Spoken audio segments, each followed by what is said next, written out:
words for our chalice lighting are from poet and visual artist Rob Grad.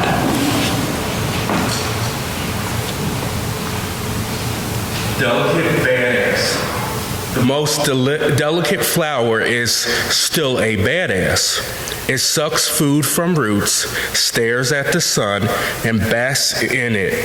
It wrestles the wind and drinks rain. It even looks good old and dies without apologizing. There's a lot to learn from a flower. Our first speaker will be Zackary Bosco-Dwornik. Zackary lives in Wilmington and has worked most of his life with disabled people and the elderly.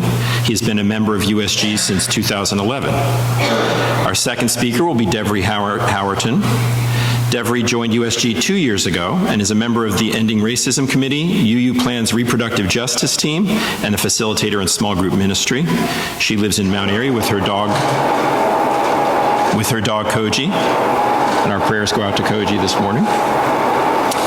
I will be the third speaker. I joined USG in 2005. I'm a primary care physician at the University of Pennsylvania, and I live in Mount Airy with my wife, Nadia Peter, and our 3 lovely children. It gives me pleasure to introduce Zackary at this time.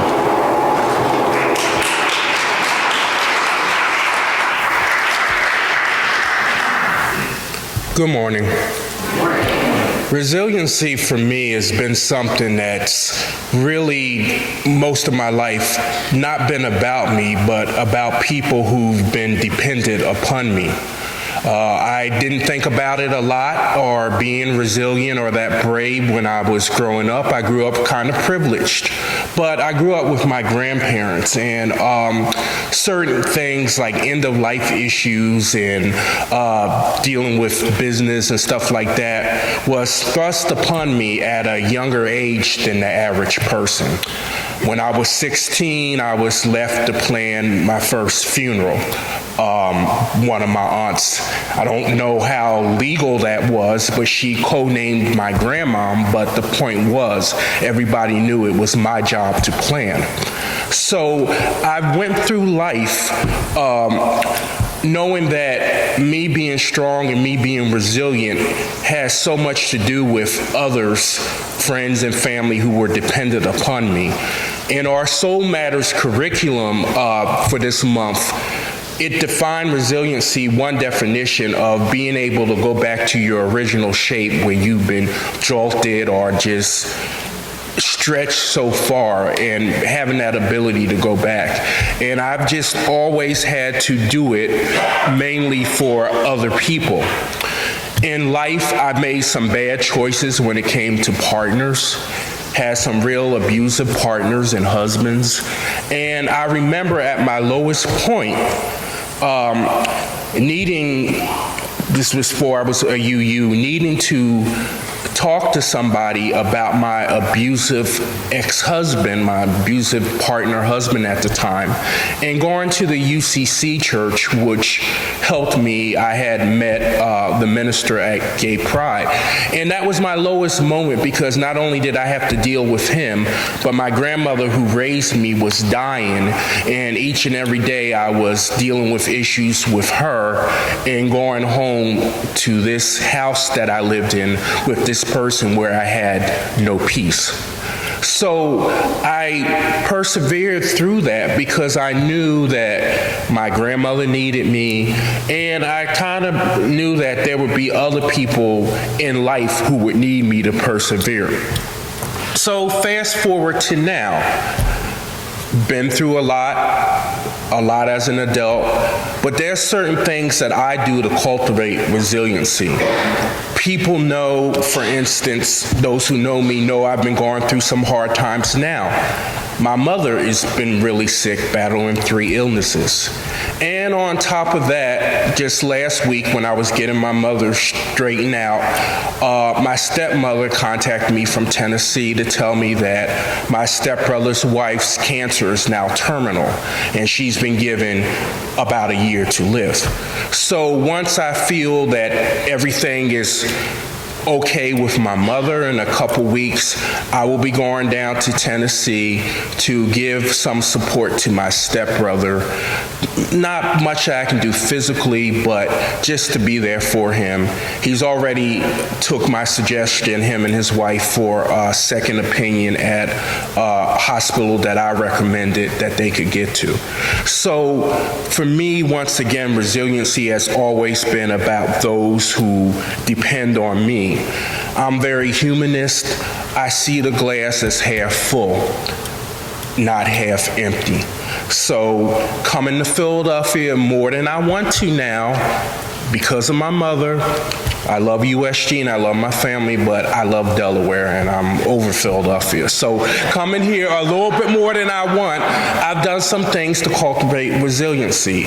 I treated myself to a second vehicle, which is an antique 84 Crown Vic. And that 40-minute drive to Philadelphia, 40 to an hour, depending on traffic, has turned into an hour and a half because I take the back roads. But you know, I find that I'm less stressed, I'm more at peace. So unless it's a morning, because I'm not a morning person, I'm taking the back roads and I'm able to come to Philadelphia and take care of the business that I need to do for my mother and everybody. So I would just say my perspective on resiliency to anybody is to think about others who may be dependent upon you and do it for yourself. Be resilient and brave, but also know others need to hear your story. Do it for your country. God knows we need resilient people now, okay? And these are times where a lot of people are depressed about the political system, whatever, so we need resiliency. So do it for somebody else, for yourself, and do it for your country. Thank you. Good morning. While you can't see it, I'm strengthening my resilience right now. When Reverend Kent asked me if I'd be willing to speak today, my first reaction was an inner scream of no. But after some reflection, including a lot of positive self-talk, one of my tools for resiliency, I accepted the invitation. I know my fear of public speaking stems from performance anxiety linked to conditioning that tells me I have to please people and meet expectations all the time. So standing up here in front of you is giving me an opportunity to practice being more resilient, to recognize my discomfort, consider its source and how it influences my thinking. Brené Brown said, resilience is more available to people curious about their own line of thinking and behaving. As I considered the invitation to speak today, it also occurred to me that it would be an opportunity to thank you, to thank the congregation for welcoming me into this community.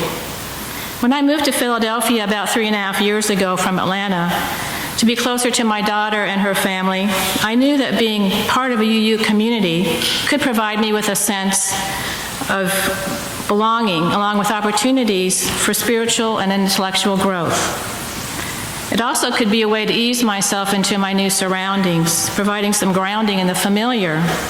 I had lived in Atlanta for over 40 years, and most of that time I belonged to a UU congregation. So finding a UU community in Philadelphia seemed like a good idea. While I don't always know what emotional needs are important to me, in this case, when planning for the challenge of moving to a new city, I was able to identify a need that helped smooth the transition and provide support and opportunities for my continued growth. So thank you.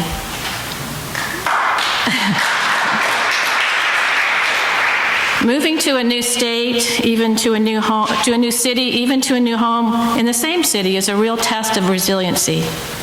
I've lived in 2 countries, 7 states, 13 cities and towns, and have had 24 different addresses.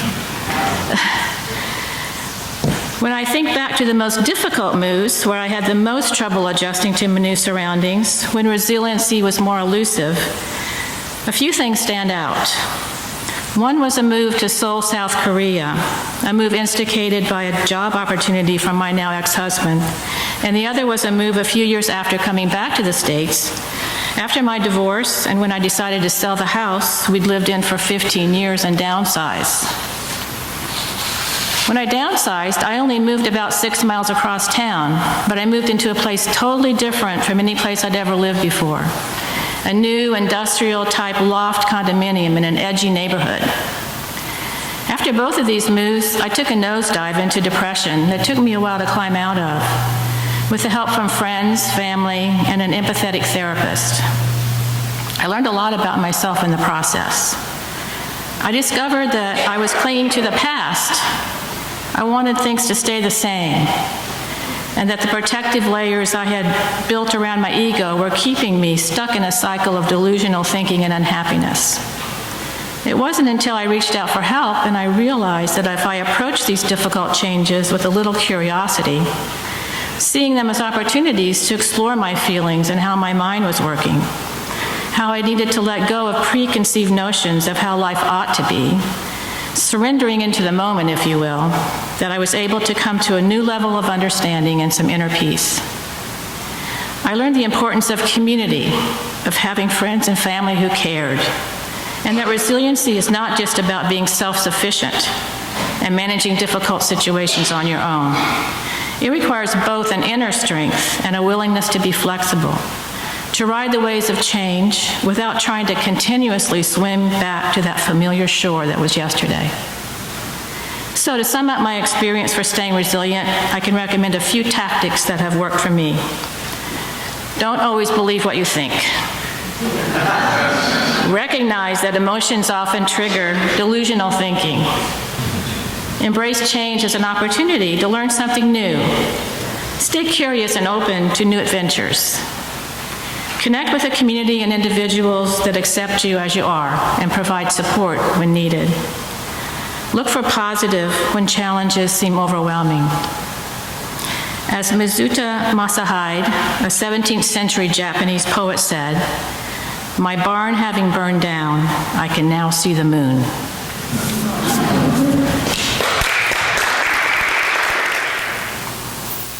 Our reading morning. A young woman in a wheelchair, wearing a black nylon poncho spattered with rain, is pushing herself through the morning. You have seen how pianists sometimes bend forward to strike the keys, then lift their hands, draw back to rest, then lean again to strike just as the chord fades. Such is the way this woman strikes at the wheels, then lifts her long fingers, letting them float, then bends again to strike just as the chair slows, as if into silence. So expertly she plays the chords of this difficult music she has mastered, her wet face beautiful in its concentration, while the wind turns the pages of rain. I'm grateful to Kent and to my colleagues for the opportunity to give these words about resilience, and I hope they're as meaningful to you as they are to all three of us to speak these words. I wish this were not the case, but I'm concerned that your disease is getting worse and your time may be short. I know you're angry and upset at how you were treated. I will do my best to make sure that does not happen again. I'm sorry I cannot give you your medication this week. These words were not directed at me, thankfully. These are words I've had to say to my patients in the last few weeks. I'm a primary care physician and the administrative leader of a large practice. Most of my job is pretty mundane, but quite frequently I'm in a situation where I'm telling people news that is very hard to relate. I know you're confused. I will try to figure out what's going on and I will work to communicate it clearly to you. I'm sorry to say I don't know what's wrong with you. I will be there for you, but I'm not sure what we need to do next. My job is amazing, and I'm privileged to be in that space. But over time, saying words like these to patients who are scared, people in pain, can take its toll. In the past few months, I have found myself increasingly burned out and stressed by my roles, feeling like the job of doctor places too much stress on one person. I've honestly considered leaving the profession. I'm currently reading a book called Colossus, A History of the Building of the Hoover Dam. At the time it was conceived, it was the largest and most ambitious undertaking ever conceived by man. The scale of what was accomplished in this effort to permanently bend the will of one of America's great rivers is overwhelming to consider. One interesting aspect of the Hoover Dam is the shape. Up to that point, the standard shape of the dam had been linear. You built the biggest, thickest structure you could build from one side of a valley to the other. The needs of the Hoover Dam, however, demanded a different strategy. You simply could not build a dam thick enough to withstand the forces it would need to. It would collapse of its own weight. In order to allow the dam to work, they built it in the shape of an arc, bowing inward toward the lake that would form behind it. It turns out this design reduces the stress on the center of the dam and transfers much of the stress to the solid rock on the sides of the canyon. As I've considered what to do about my burnout, I started hearing voices. I heard people saying, "Let me help you. I can do that. You're taking on too much. We can manage this." These were the voices of my coworkers, staff, kids, wife, friends, and patients. People who cared noticed the dam was under some serious stress and that cracks were appearing. Once I heard them, I came to appreciate that their voices had been there all along. I had just not really been tuned into them. Since I started listening to them, I've been more willing to delegate to allow the members of the team around me, at work and at home, to take some of the stress off the dam. This has afforded me the opportunity to exercise, think, read, and plan to be a better doctor, husband, father, and friend. We're all a bit like that dam. There's no way to do it if you try to manage the burden with your own strength alone. You need to bend and flex like that arc and spread out the work. And I think of those voices like the walls of the canyon, stable and sturdy, there all the time, now recruited into a critically important role in supporting the hard work going on behind the walls, between the walls. It is important for us to acknowledge these voices, the forces that are there to help us shoulder our loads, because that is really the only way to do the important, challenging, and rewarding tasks that make up our lives. Thank you. Notes today are from the author Barbara Kingsolver. In my own worst seasons, I've come back from the colorless world of despair by forcing myself to look hard for a long time at a single glorious thing, a flame of red geranium outside my bedroom window, another, my daughter in a yellow dress, until I learned to be in love with my life again. Like a stroke victim retraining new parts of the brain to grasp lost skills, I've taught myself joy over and over again.